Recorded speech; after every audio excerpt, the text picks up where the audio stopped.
السلام عليكم ورحمة الله وبركاته. أعوذ بالله من الشيطان الرجيم. بسم الله الرحمن الرحيم. الحمد لله رب العالمين الرحمن الرحيم مالك يوم الدين إياك نعبد وإياك نستعين اهدنا الصراط المستقيم صراط الذين أنعمت عليهم غير المغضوب عليهم ولا الضالين. السلام عليكم ورحمة الله وبركاته. அஸ்ஸலாமு அலைக்கும் வரஹ்மத்துல்லாஹி வபரகாத்து. கண்ணியத்திற்குரிய எல்லாம் வல்ல அல்லாஹ்வின் நல்லடியார்களே, சகோதரர்களே, பெரியோர்களே, தமிழ்நாடு தௌஹீத் ஜமாஅத் மாநில தலைமை சார்பாக நடத்தப்படுகிற இந்த வருட ரமலான் மாதத்திற்கான திருக்குர்ஆன் விளக்க உரையினுடைய சூரா அல் ஃபாத்திஹா என்கிற அத்தியாயத்தின் இறுதி வசனங்களின் விளக்கத்தை நாம் பார்த்து கொண்டிருக்கிறோம். நேற்றைய தினம் இய்யாக நஅ்புது வ இய்யாக நஸ்தஈன் இந்த வசனத்தினுடைய விளக்கத்தை நாம் பார்த்தோம். இன்றைய தினம் நாம் பார்க்கவிருக்கிற வசனமானது இஹ்தினஸ் ஸிராத்தல் முஸ்தகீம் ஸிராத்தல் லதீன அன்அம்த அலைஹிம் கைரில் மக்தூபி அலைஹிம் வலத்தால்லீன். இதை பற்றி தான் இன்றைக்கு நாம் பார்க்கவிருக்கிறோம். இதில் நாம் கவனிக்க வேண்டிய ஒரு முக்கியமான செய்தி என்னவென்றால், இந்த வசனத்தினுடைய பொருளுக்கு போவதற்கு முன்பாக இந்த வசனத்தினுடைய ஒரு குறிப்பு விளக்கத்தை பார்ப்பது பொருத்தமானது என்று நம்புகிறேன். இந்த வசனத்திலே அல்லாஹ் ரப்புல் ஆலமீன் அல்லாஹ்வினுடைய கோபத்திற்குரியவர்கள் என்று சொல்கிறார், வழிகட்டவர்கள் என்று சொல்கிறார். இப்படி கோபத்திற்குரியது, வழிகட்டது என்கிற இரண்டுமே பொதுவான தன்மைதான். அது குறிப்பிட்ட மதத்தை இந்த வார்த்தையில் அல்லாஹ் குறிக்கவில்லை, குறிப்பிட்ட கொள்கையையும் அல்லாஹ் குறிக்கவில்லை. ஆனாலும் கூட இந்த வசனத்தினுடைய பின்னணி, இது இறங்கியதனுடைய நோக்கம், இது அனைத்துமே வழிகட்டவர்கள் என்றால் அது குறிப்பிட்ட மதத்தை, கொள்கை உடையவர்களை குறிக்கிறது. அல்லாஹ்வின் கோபத்திற்கு உரியவர்கள் என்றால் அதுவும் குறிப்பிட்ட கொள்கை உடையவர்களைத்தான் குறிக்கிறது. இதை புரிந்து கொண்டுதான் இந்த வசனத்தினுடைய கருத்துக்கு நாம் செல்வது பொருத்தமானது. இதில் நாம் கவனிக்க வேண்டிய முதலாவது விஷயம், இஹ்தினஸ் ஸிராத்தல் முஸ்தகீம். அல்லாஹ் ரப்புல் ஆலமீன் துஆ கேட்குமாறு நமக்கு கட்டளையிடுகிறான். இஹ்தினா, இறைவா எங்களுக்கு நீ காட்டி தருவாயாக, அஸ்ஸிராத்தல் முஸ்தகீம், நேரான பாதையை, கோணல் இல்லாத, அதில் எந்த விதமான கரையும் இல்லாத, மாற்றம் இல்லாத, அசத்தியம் கலவாத நேரான வழியை எங்களுக்கு நீ காட்டுவாயாக யா அல்லாஹ் என்று பிரார்த்தனை செய்யுமாறு அல்லாஹ் நமக்கு கட்டளையிடுகிறான். இது முதலாவது விஷயம்.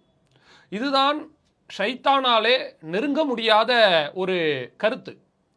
ஷைத்தான் அல்லாஹ்விடத்திலே அவகாசம் கேட்கிறான்.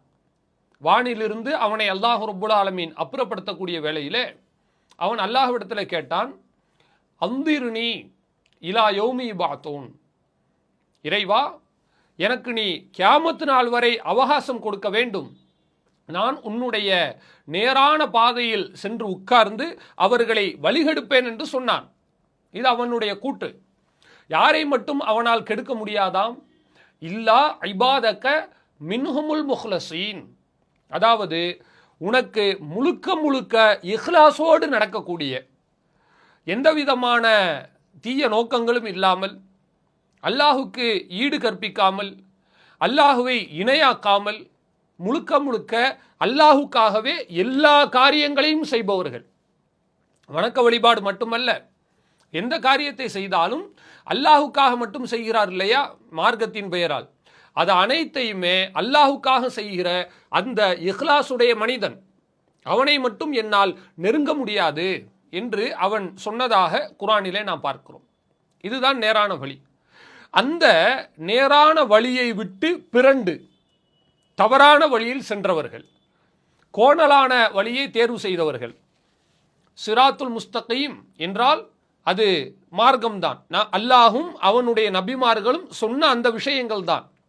ஆனால் அதை விட்டு விலகி, தெரிந்தும் அதை விட்டு விலகி தவறான பாதைக்கு சென்றார்கள் இல்லையா, அவர்களைத்தான் அல்லாஹ் சொல்லுகிறான். அதாவது சிராத்தல்லதீன அன்அம்த அலைஹிம், எங்களுக்கு அருள் புரிந்தவர்களின் வழியை நீ காட்டுவாயாக யா அல்லாஹ். அந்த அருள் புரிந்தவர்கள் என்றால் யார்? கைரில் மக்தூபி அலைஹிம், அல்லாஹ்வின் கோபத்திற்கு உள்ளானவர்கள். கோபத்திற்கு உள்ளானவர்கள் யாரு? அல்லாஹ் சொல்லக்கூடிய அந்த கட்டளைகள் மற்றும் நபிமார்களுடைய அந்த வழிமுறைகள், இதை விட்டு விலகி சென்றார்கள் இல்லையா, இவர்களுக்கு அல்லாஹ்வினுடைய அருளும் இல்லை, நிஅமத்தும் இல்லை. ஆனால் மாறாக அல்லாஹ்வினுடைய கோபம் மட்டுமே இருக்கிறது. நீங்கள் பார்க்கலாம், அல் மக்தூபி அலைஹிம், யாரின் மீது அல்லாஹ் கோபித்து கொண்டான் என்றால் அவர்களை நாம் விளங்கிக் கொள்ள முடிகிறது. அதாவது சூரா அல் பக்ராவினுடைய 90வது வசனத்தில் அல்லாஹ் சொல்கிறான், ஃபபாஉ பிகலபின் அலா கலப். யூதர்களை பற்றி அல்லாஹ் சொல்கிறான், யூதர்கள் தான் தாங்கள் செய்த அந்த தவறின் விளைவாக, தண்டனையாக அல்லாஹ்வினுடைய கோபத்திற்கு மேல் கோபத்தோடு அவர்கள் திரும்பி சென்றார்கள். கோபம் மட்டுமல்ல, கோபத்திற்கு மேல் கோபம், சரியான கோபம், உச்சகட்ட கோபம். அப்பேற்பட்ட அல்லாஹ்வினுடைய கோபம் இறங்கிய ஒரு சமுதாயம் எதுவென்று சொன்னால் யூதர்கள் என்பதை இந்த வசனத்தில் நாம் பார்க்கிறோம். இது ஒன்று. இரண்டாவது, வலத்தால்லீன், எங்களுக்கு நீ எந்த வழியை காட்ட வேண்டும் தெரியுமா? அந்த வழி யாருடையது தெரியுமா?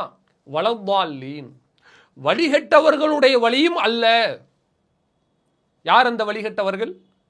வழிகேடு நிறைய இருக்கிறது, ஏராளமான வழிகெட்ட கூட்டங்கள் இந்த இஸ்லாமிய வரலாற்றிலே வந்து சென்றிருக்கிறார்கள்.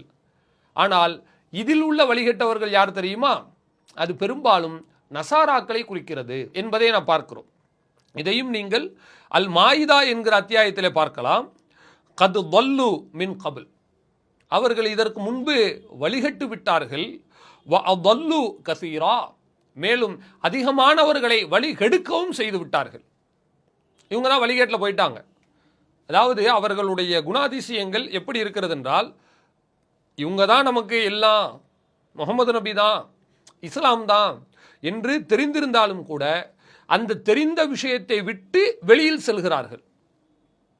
அதாவது தமிழிலே நீங்கள் பார்த்திருப்பீர்கள், வழி பிழைத்தவன் என்று சொல்வோம். பிழைத்தவன் என்றால் யார்?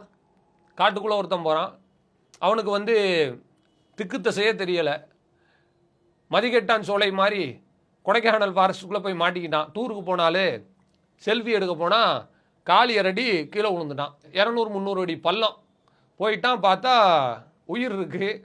சுற்றி சுற்றி பார்க்குறான், எல்லா இடமும் மரமும் மட்டையுமா இருக்குது. எது கிழக்கு எது மேற்குனே தெரியலை. இப்படி நிற்கிறான்னு வச்சுங்க. இப்படி போன ஒரு மனுஷன் திடீர்னு ஒரு சவுண்டு கேட்குது. யாரோ ஒரு ஆள் அவனை அழைச்சிட்டு போயிட்டாங்கன்னா இவன் வழி பிழைச்சவன். எந்த வழியுமே இல்லாமல் இருக்கும்போது இவனுக்கு வழிகாட்டி வந்துட்டார்ல, இது இவனை குறிக்கும். வழிகட்டவன்னா யாரு? நல்லா இருக்கும்போது பாதையில் போகும்போது வேணும்னே தவறான பாதைக்கு போகிறான் பாருங்க, அவனும் வழிகட்டவன் தான். அல்லது சாதாரணமாக இருக்கும்போதே தப்பான வழியில் போய் விழுகிறான்ல, அவனும் வழிகட்டவன் தான். இப்போ இது ரெண்டாவது சாராரை குறிக்காது, முதல் சாரார். அதாவது எல்லாம் தெரியும், அது தப்புன்னு தெரியும், தெரிஞ்சுக்கிட்டே போய் அந்த காட்டுக்குள்ளே விழுந்தா இது புத்திசாலித்தனமா? நசாராக்கள் என்பவர்கள் மறுமை விஷயத்தில் இந்த முதல் தர வழிகட்டவர்களாக இருக்கிறார்கள். முதல் ரகம் சொன்னோம் பாருங்க, தெரிஞ்சுக்கிட்டே தப்பு பண்ணுறது. அவனுக்கு எதுவும் தெரியாமல் இல்லை. மக்கத்து காஃபீர் தெரியாமல் இருந்தான்.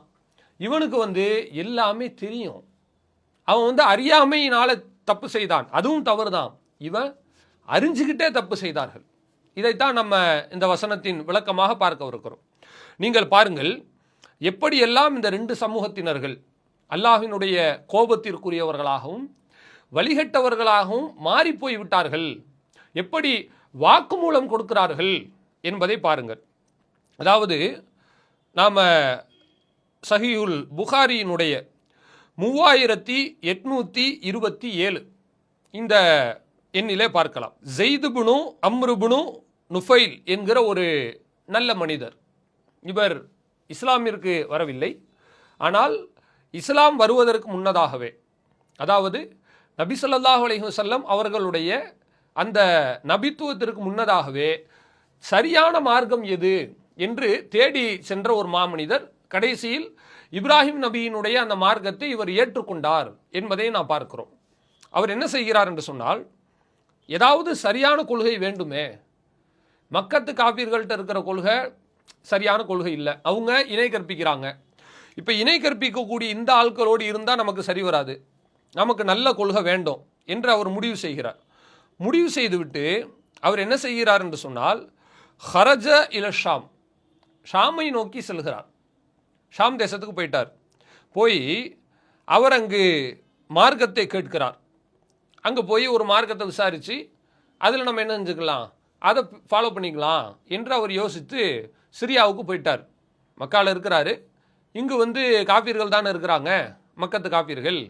இவங்கள்ட்ட தான் நம்ம சரியான விஷயத்தை எதிர்பார்க்க முடியலை, எல்லாமே ஏற்றுக்குமா தான் இருக்கான். அதனால் அங்கே நம்ம போயிடலாம் என்று போகிறார். போகும்போது லக்கிய ஆலிமம் மினல் யஹூத், யூதர்களில் உள்ள ஒரு ஆலிம்சா அவரை சந்தித்து விட்டார். சந்தித்து கேட்கிறார், ஃபஸஅலஹு அன் தீனிஹிம், அவங்க மார்க்கத்தை பற்றி கேட்டுட்டு சொல்கிறாரு, இன்னி லா அல்லி அன் அதீன தீனக்கும், நான் உங்களுடைய மார்க்கத்தை கடைபிடிச்சா நல்லா இருக்குமே, நான் அது வேண்டான்னு வந்துட்டேன், உங்கள் மார்க்கத்தை கடைபிடிக்கிறதுக்கு ஆசையாக இருக்கிறது, எனக்கு நீங்கள் சொல்லுங்கன்னு கேட்குறாரு. அப்போ அந்த யூத ஃபாதிரியார் மதகுரு என்ன சொல்கிறார் என்றால், லா தக்கூன அலா தீனினா, நீங்கள் எங்களுடைய மார்க்கத்துக்கு வரணும்னு சொன்னால் ஹத்தா தஹுத நசீபக்க மின் கலபில்லா, அல்லாஹ்வினுடைய கோபத்திலிருந்து உங்களுக்கான பங்கை நீங்கள் எடுத்துட்டு தான் அடுத்து வரணும். நீங்கள் எங்கள் மார்க்கத்துக்குள்ளே வந்தீங்கனாலே உங்களுக்கு அல்லாஹ்வினுடைய கோபம் வந்துடும். ஒவ்வொரு ஆளுக்கும் நசீப் இருக்குது, ஒவ்வொரு ஆளுக்கும் பங்கு இருக்குது, எனக்கு இருக்குது, யூதர்களாக இருக்கிற எல்லாத்துக்கும் இருக்குது. அது மாதிரி உங்களுக்குன்னு ஒன்று அல்லாஹ் என்ன செஞ்சிருவான், கொடுத்துருவான். அந்த கோபத்தை வாங்கிட்டு தான் நீங்கள் எங்கள் மதத்தில் ஜாயிண்ட் ஆக முடியும். ஏன்னா எங்கள் மதம் அப்படி, இங்கே இருக்கிற ஆட்கள் எல்லாம் அல்லாஹ்வினுடைய கோபத்தை மேலே மேலே வாங்கிட்டே இருக்கிறான். அப்படிப்பட்ட ஆட்களாக்கும் நாங்கள், நீங்கள் வந்தீங்கன்னா இது ஏற்றுக்குருவீங்களா கேட்கிறார். அப்போது ஸெய்து பின் அம்ர் அவர்கள் அழகாக சொல்கிறார்கள் பாருங்கள், மா அஃபிர்ரு இல்லாமின் கலபில்லா, நான் ஒரு விஷயத்தை விட்டு வெறுண்டு ஓடுவேன் என்று சொன்னால் அது அல்லாஹ்வினுடைய கோபம் மட்டும்தான், எனக்கு தேவையே கிடையாது. அல்லாஹ்வினுடைய கோபத்தில் நான் எப்படி விழ முடியும்? வலா அஹ்மிலு மின் கலபில்லாஹி ஷைஅன் அபதா, ஒரு பொழுதும் அல்லாஹ்வின் கோபத்திலிருந்து ஒரு சின்ன விஷயத்தை கூட நான் சுமக்க மாட்டேன், சுமக்க முடியாது, வேண்டாம், அல்லாஹ்வினுடைய கோபமே வேண்டாம், அப்படி நான் சுமக்கணும்னு எனக்கு அவசியமே இல்லை, அது வேண்டாம் தானே நான் போயிட்டுருக்கிறேன். அப்படி இருக்கிற என்னைய கூப்பிட்டு நீ எங்கள் மார்க்கத்துக்கு வந்தா நீங்கள் அல்லாஹ்வினுடைய கோபத்தை சுமக்கணும்னு சொன்னால் இது எப்படி சரியாக இருக்கும் அப்படின்னு அவர் கேட்குறார். சரி, அடுத்து என்ன செய்கிறார் தெரியுமா? ஃபஹல் ததுல்லுனி அலா கைரி, சரி உங்கள் மார்க்கம் வேண்டாங்க, வேறு ஏதாவது நல்ல மார்க்கம் தான் சொல்லுங்களேன். அறிவு பசியில் தேடி ஓடுகிறார். அந்த யூத பாதிரியார் சொல்கிறார் பாருங்கள், மா அலமுஹு இல்லா ஐயகூன ஹனீஃபா, அது ஹனீஃப் என்று சொல்லப்படுகிற அறவழியில் உள்ள அசத்தியம் கலவாத தூய்மையான ஒரு வழிமுறை, அது மட்டும்தான் இருக்குது. நீங்கள் கேட்குற மாதிரி இவர் அசத்தியம் இல்லாமல் கேட்குறார்ல, எங்கள் மார்க்கம் உங்களுக்கு செட் ஆகாது, நீங்கள் அல்லாஹ்வின் கோபத்தை ஏற்றுக்கிற மாட்டேன்னு சொல்லிட்டீங்க, சரி ஹனீஃப் என்கிற ஒரு வழிமுறை இருக்கிறது, அதான் உங்களுக்கு சரி வரும். அப்போ ஸெய்தவங்க கேட்குறாங்க, வமல் ஹனீஃப், ஹனீஃப்னா என்னது? யூதர் சொல்லுகிறார், தீனு இப்ராஹிம், அதுதான் இப்ராஹிம் நபியினுடைய மார்க்கம். அதாவது இன்னைக்கு இஸ்லாம்னு சொல்கிறோம் இல்லைங்க, அது மாதிரி இப்ராஹிம் நபிக்கு ஹனீஃப் என்கிற ஒரு வாழ்க்கை திட்டத்தை அல்லாஹ் ரப்புல் ஆலமீன் கொடுத்திருக்கிறார். அவர் சொல்லுகிறார், தீனு இப்ராஹிம், அது இப்ராஹிம் நபியினுடைய மார்க்கம். லம் யகுன் யஹூதியா, அவர் யூதராக இருந்ததில்லை, வலா நசுரானியா, அவர் கிறித்தவராகவும் இருந்ததில்லை, ரெண்டுமே கிடையாது என்று இப்ராஹிம் அலைஹிஸ்ஸலாம் அவர்களை பற்றி அந்த யூத ஃபாதரியார் விவரமாக எடுத்து சொல்வதை நாம் பார்க்கிறோம். இப்படி சொல்லி அவர் மேலும் சொல்கிறார், வலா யஅபுது இல்லல்லா, அவர் அல்லாஹ்வை தவிர வேறு யாரையுமே வணங்கியதில்லை. அதுதான் இப்ராஹிம் நபி. நாங்கள் அவர் கிடையாது, அவரை ஃபாலோ பண்ணல, நாங்கள் மாறிட்டோம். ஆனால் நீங்கள் அவருடைய கொள்கையை ஃபாலோ பண்ணீங்கன்னா சரியாக இருக்கும், அவர் அல்லாஹ்வை மட்டும் வணங்கியவர் என்று சொல்லி அவர் அனுப்பி விடுகிறார். இப்போ ஜெயித் அவங்க என்ன பண்ணுறாங்க, இதை பார்த்துட்டு நேராக அவங்க வெளியே வர்றாங்க. வெளியே அவங்க என்ன பண்ணுறாங்க தெரியுமா, அடுத்தபடியாக கூடுதலாக கிறிஸ்தவ மதத்தினுடைய ஆலிம் அவரை போய் சந்திக்கிறாங்க. சந்தித்து அவரிடத்துல கேட்குறாங்க, அதாவது நான் உங்களுடைய மார்க்கத்தை பின்பற்றணும்னு ஆசைப்பட்றேன், எனக்கு உங்களுடைய மார்க்கத்தை சொல்லுங்கன்னு கேட்குறாங்க. கேட்கும் பொழுது அதற்கு அவர் என்ன சொல்கிறார் தெரியுமா, லன்தக்கூன அலா தீனினா, நீங்கள் எங்கள் மார்க்கத்தில் வரணும்னு சொன்னால் ஹத்தா தஹுதபி நசீபிக்க மின் லஅனத்தில்லா, அல்லாஹ்வினுடைய சாபத்திலிருந்து உங்களுக்குன்னு ஒரு பங்கு இருக்கும், அந்த பங்கை நீங்கள் அனுபவிச்சுட்டு தான் வரணும். விருப்பமா உங்களுக்கு கேட்குறாரு. அதாவது எங்கள் மார்க்கத்தில் இருக்கிற ஆளுக்க அல்லாஹினுடைய கட்டளையை மீறிட்டோம், அல்லாஹுக்கும் மாறு செஞ்சிட்டோம், அதனால எங்கள் மீது சாபம் உண்டாயிருச்சு. நீங்கள் எங்கள் மார்க்கத்தில் வந்தீங்கன்னா அல்லாஹினுடைய சாபத்தை நீங்கள் ஏற்றுக்கிற மாதிரி இருக்கும், உங்களுக்கு சம்மதமானு கேட்குறாங்க. அது எப்படி இவர் ஏற்றுக்குருவார்? இவரே சாபம் வேண்டாம் கோபம் வேண்டாம்னு சொல்லிட்டுல நேரான வழியை தேடிட்டு இருக்கிறாரு. தேடிட்டு இருக்கும்போது இந்த மாதிரி ஒரு பாதிரியார் சொன்ன உடனே அவர் என்ன சொல்கிறார் என்றால், மா அஃபிர்ரு இல்லாமின் லஅனத்தில்லா, நான் ஒரு விஷயத்தை விட்டு ஓடுவேன் என்றால் அது கண்டிப்பாக அல்லாஹினுடைய சாபந்தான், வேண்டவே வேண்டாம். வலா அஹ்மிலு மின் லஅனத்தில்லாஹி, நான் அல்லாஹினுடைய சாபத்தையும் ஏற்றுக்கொள்ள மாட்டேன். வலா மின் கலபி, அவனுடைய கோபத்தையும் ஏற்றுக்கொள்ள மாட்டேன். ஷையன் அபதா, கோபத்திலும் சாபத்திலும் ஒரு பொழுதும் சிறிது அளவை கூட நான் ஏற்க மாட்டேன். வண்ணா அஸ்தத்தி, எப்படி என்னால் ஏற்க முடியும் சொல்லுங்க? அல்லாஹினுடைய கோபமும் சாபமும் சிறிய விஷயமா அது? அப்படியெல்லாம் இல்லை, தாங்க முடியாது. எப்படிங்க தாங்க முடியும் அப்படின்னு அவர் சற்று விபரமாகவே கேட்கிறார். கேட்டுவிட்டு அவரிடத்திலும் கேட்கிறார், ஃபஹல் ததுல்லூனி அலா கைரி, வேறு ஏதாவது நல்ல மார்க்கம் இருந்தால் சொல்லுங்களேன். அப்போது அந்த கிறிஸ்தவ பாதிரியார் சொல்லுகிறார், மா அலமுஹு இல்லா ஐயக்கூன ஹனீஃபா, அப்படி என்றால் உங்களுக்கு ஒரே ஒரு வழிதான் இருக்கிறது, அது என்ன தெரியுமா, ஹனீஃப் என்று சொல்லப்படுகிற தீனு இப்ராஹிம், இப்ராஹிம் அலைஹிஸ்ஸலாம் அவர்களுடைய வழிமுறை. அவர் அதே தான் சொல்கிறார். சொன்ன உடனே அவர் என்ன செய்கிறார் என்றால் வெளியில் வருகிறார்.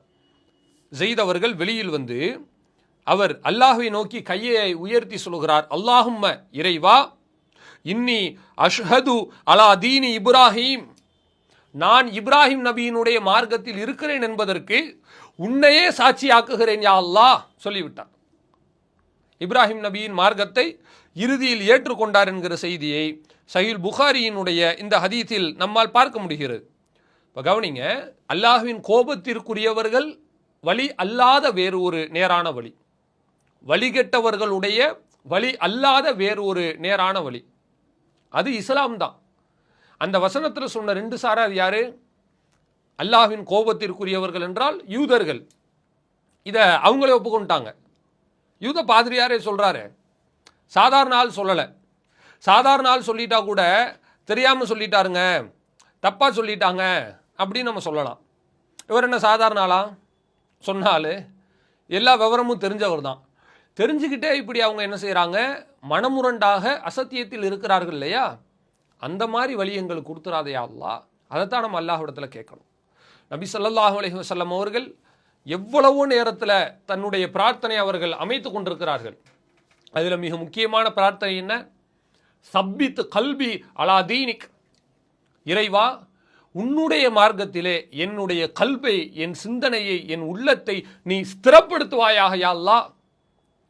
வேறு எங்கும் போயிடக்கூடாது. இந்த துவா தான். ஏன்? காசு பணம் இல்லாமல் ஒரு மனுஷன் வாழலாம், சாப்பாடு இல்லாமல் கூட சிறிது காலம் வாழலாம், வசதி வாய்ப்புகள் இல்லாமல் கூட வாழ்க்கையை நகர்த்தலாம். ஆனால் தீனுல் இஸ்லாம் இல்லாமல், சிராத்துல் முஸ்தகீம் என்று சொல்லப்படுகிற நேரிய வழி இல்லாமல் ஒரு மனிதனால் நல்ல மனிதனாக வாழ்வது கடினம். இன்னைக்கு நீங்கள் பாருங்கள், நேரான வழியில் இல்லாமல் கோணலான வழியில் இருக்கிற எத்தனை மக்கள் நல்லவங்க தான், நல்லவனாகவும் இருக்கிறாங்க. ஆனால் அவர்கள் செய்யக்கூடிய தவறை தடுப்பதற்கு ஆள் இல்லை. ஏன்னு சொன்னால் அவங்களுக்கு ரூல்ஸ் இல்லைல்ல, அவங்களுக்கு சட்டத்திட்டம் கிடையாது இல்லைங்க. அதான் இஸ்லாம். நமக்கு நேரான வழியை அல்லாஹ் கொடுக்கணும்னு நம்ம அல்லாஹ் இடத்துல கேட்கணும். நான் நேரான வழியில் இருக்க நினச்சா பத்தாது, கேட்கணும் அல்லாஹ் இடத்துல. ஏன் தெரியுமா? நாம் எப்பொழுது சிராத்துல் முஸ்தகீம் என்று சொல்லப்படுகிற அல்லாஹுவால் அங்கீகரிக்கப்பட்ட எந்த விதமான கலப்படங்களும் இல்லாத ஒரு வழியில் வந்துவிட்டோமோ, அப்படி வரும்பொழுது முழுக்க முழுக்க நாம் அல்லாஹ்வினுடைய கட்டளைகளை சரியாக கடைபிடிக்க துவங்கி விடுவோம். நிறைய விஷயங்கள் இருக்கிறது. அதில் ஒன்றே ஒன்று எடுத்துக்காட்டாக சொல்கிறேன். சிராத்துல் முஸ்தகீம் அல்லாமல் அல்லாஹ்வின் கோபத்திற்குரியவர்களாக அல்லது வழிகட்டவர்களாக இருக்கிற அவர்களுடைய பாதை, அவர்களுடைய நடவடிக்கை எப்படி இருக்கும் தெரியுமா? குர்ஆனிலே அல்லாஹ் ரப்புல் ஆலமீன் சொல்கிறான், சூரா ஆலி இம்ரானின் 75வது வசனத்தில் நீங்கள் பார்க்கலாம், வமின் அஹ்லில் கிதாபி மன், வேதமுடையவர்களில் சிலர் இருக்கிறார்கள். அதாவது யூத நசாராக்களில் பனூ இஸ்ரவேலை சார்ந்தவர்கள் தான் வேதமுடையவர்கள் என்று மார்க்கம் சொல்கிறது. அந்த குழுவினர்களில் சிலர் இருக்கிறார்கள், இன் தமன்ஹு பி கின்தாரி யுஅத்திஹி இலைக், அதாவது நீங்கள் அவரிடத்துல ஏதாவது பொருளை கொடுத்து வச்சுருந்தீங்க என்று சொன்னால், பெரிய ஒரு குவியலை அவரிடத்துல கொடுத்தாலும் கூட அவர்கள் உங்களுக்கு அதை திருப்பி கொடுத்து விடுவார்கள். இது மனித இயல்பு. அடைக்கலமாக நம்ம அமானிதமாக ஒரு பொருளை வாங்கியிருந்தா அதை நம்ம ரிட்டர்ன் பண்ணணும், இப்படியும் கொடுத்துருவான். ஓ மின்ஹும் மன், மேலும் சிலர் அவர்களில் இருக்கிறார்கள், இன் தமன்ஹு பி தீனாரின் லாயு அத்திஹி இலைக் இல்லா மாதும் தாலேஹி காயுமா. அவங்க யார் தெரியுமா? நீங்கள் பெரிய குவியல் எல்லாம் கொடுக்க வேணாம், ஒரு சின்ன தீனாரை கொடுத்திருந்தாலும் கூட லாயு அத்திஹி இலைக், அவங்க உங்களுக்கு திருப்பி தரமாட்டாங்க. எப்பொழுது? இல்லா மாதும் தாலேஹி காயுமா, நீங்கள் நின்ற நிலையா அவர்கிட்ட போய் கேட்டு நின்றுக்கிட்டே இருக்கணும், அப்பதான் கொடுப்பான். இது அவனுடைய பண்பு. ஏன் இப்படி ரெண்டு விதமாக இருக்கிறாங்க? ஒரே மாதிரியான கொள்கையில் தான், மதத்தில் தான் இருக்கிறாங்க. எதுக்கு இப்படி ரெட்டை வகையினர்களாக இருக்கிறார்கள் என்று சொன்னால், அவங்களுக்கு சட்டத்திட்டங்கள் இல்லை, நேரிய வழி இல்லை இல்லைங்க. நாம் என்ன நினச்சிடக்கூடாதுன்னா, சிராத்துல் முஸ்தகீம்னு சொன்னால் நமக்கு அல்லான்னு சொல்கிறது தான் சிராத்துல் முஸ்தகீம் அப்படின்னு இல்லை. அல்லாஹ்வை இறைவனாக ஏற்றுக்கொள்வது அதனுடைய மைய புள்ளி. அது ஒரு மனித உடலுக்கு இருதயம் போல இஸ்லாத்திற்கு முக்கியமான ஒரு பகுதி, ஏகத்துவ கொள்கை. அதை கடந்து நேரான வழியில தான் மனுஷனுக்கு தேவையான எல்லா விதமான நேய கருத்துக்களும் இருக்கிறது. அதில் தான் அவனுக்கு இருக்கு. அதான் எல்லாம் சொல்லி காட்டுறான். அவன்கிட்ட நீங்கள் பெரிய குவியலை கொடுத்தாலும் கூட திருப்பி கொடுக்குற ஆளும் உண்டு, ஒரே ஒரு தீனாரை கொடுத்தாலும் கூட கொடுக்காம இருக்கிற ஆளும் உண்டு. உங்களை நிற்க வச்சுக்கிட்டே இருப்பான், கொடுக்க மாட்டான், வாங்கின கடனை கொடுக்க மாட்டான் என்று அல்லாஹ் ரப்புல் ஆலமீன் சொல்லக்கூடிய விஷயத்தை நாம் பார்க்கிறோம். அப்போ நாம் நேரான வழியை கேட்கறது எதுக்குன்னு சொன்னால், இஸ்லாத்தில் இருக்கிறோம் என்ற பெருமைக்காக அல்ல. இஸ்லாத்தில் இருப்பது தான் நமக்கு மறுமையிலும் நல்லது, இவ்வுலகிலும் நல்லது. அதனால தான் இப்படி கேட்குமாறு அல்லாஹ் நமக்கு கட்டளையிட்டிருக்கிறான் என்று நாம் பார்க்கிறோம். இதில் இன்னொரு தகவலையும் நான் சேர்த்து சொல்ல விரும்புகிறேன். இன்றைக்கு சில கொள்கை உடையவர்கள், குறிப்பாக சலஃபுகள், என்ன மாதிரியான வாதங்களை வைக்கிறார்கள் என்று சொன்னால், அதாவது இஹ்தின சிராத்துல் முஸ்தகீம் சிராத்துல்லதீன அன்அம்த அலைஹிம், அல்லாஹ் கேட்குமாறு கட்டளையிடுகிறான், இறைவா நீ எங்களுக்கு உன்னுடைய நேரான வழியை காட்டியா அல்லாஹ். அந்த நேரான வழி யாருடைய வழி தெரியுமா? அல்லதீன அன்அம்த அலைஹிம், யாருக்கு நீ அருள் புரிந்திருக்கிறாயோ அவர்களுடைய வழி என்று குர்ஆன் சொல்கிறது. அந்த அருள் புரிந்தவர்கள் யார் தெரியுமா? சஹாபாக்கள் தான், அவங்க தான் அது அப்படின்னு சொல்கிறாங்க. சரி, சஹாபாக்கள் நல்லவர்கள், அதில் மறுப்பில்லை. சஹாபாக்களுக்கு அல்லாஹ் ரப்புல் ஆலமீன் சொர்க்கத்தை வழங்குவதாக உத்தரவாதம் கொடுத்திருக்கிறான். அதில் மறுப்பல்ல. இப்போ விஷயம் என்ன, நமக்கு அல்லாஹ் ரப்புல் ஆலமீன் அருள் புரிந்தவர்களின் வழி என்று சொல்கிறான் இல்லையா, அந்த அருள் புரிந்தவர்கள் என்றால் யார்? அது சஹாபாக்களை மட்டுமா குறிக்கும்? அல்ல. ஏன் தெரியுமா? இந்த அன்அம்த அலைஹிம் என்கிற வாசகம் நமக்கு மட்டும் இல்லையே, சஹாபாக்களுக்கு சேர்த்து தானே இருக்கு. அவங்களும் தொழுகையில் இந்த வசனத்தை ஓதத்தானே வேணும், துவா கேட்க தானே வேணும். அப்போ அதை அவங்க எந்த சஹாபியை போய் ஃபாலோ பண்ணுவாங்க? யோசிச்சு பாருங்க. அவங்களுக்கு இன்னொரு சஹாபி இருந்தாங்களா ரசூல்லா காலத்தில்? அப்படிலாம் இல்லை. அந்த அருள் புரிந்தவர்களின் வழி எதுவென்று சொன்னால், அல்லாஹுவுக்கு கட்டுப்பட்டு அவன் அனுப்பக்கூடிய தூதுவர்களுக்கு முறையாக கட்டுப்பட்டு வாழ்ந்தவர்கள், அவங்க தான் அருள் புரிந்தவர்கள். அல்லாஹுவினுடைய கோபத்திற்குரியவர்கள் என்று சொன்னால் அது யூதர்களை குறிக்கும் பெரும்பகுதி, வழிகட்டவர்கள் என்று சொன்னால் நசாராக்களை, கிறித்தவர்களை குறிக்கிறது என்பதை இந்த இடத்துல கவனத்தில் வைத்துக்கொண்டு, அல்லாஹ்வினுடைய அந்த நேரான வழி என்பது எந்த விதமான அசத்திய கொள்கையும் அல்ல, குர்ஆன் மற்றும் ஆதாரப்பூர்வமான செய்திகள், இதுதான் மார்க்கத்தில் உள்ளது என்பதையும் கவனத்தில் வைத்துக்கொண்டு, வழிகேடர்களுடைய வழி அல்லாத, அல்லாஹ்வின் கோபத்திற்குரிய வழி அல்லாத, அல்லாஹ்வினுடைய நேரான வழியை பின்பற்றி நடந்து இம்மையிலும் நல்லவர்களாக இருந்து நாளை மறுமையிலும் சொர்க்கத்திற்கு செல்லக்கூடியவர்களாக இருக்க வேண்டும் என்று கேட்டுக்கொண்டு என்னுடைய உரையை நான் முடிவு செய்து கொள்கிறேன். வாஹிர் தஅவானா அனில் ஹம்துலில்லாஹி ரப்பில் ஆலமீன். அஸ்ஸலாமு அலைக்கும் வரஹ்மத்துல்லாஹி வபரகாத்து. அல்லாஹு அக்பர், அல்லாஹு அக்பர்.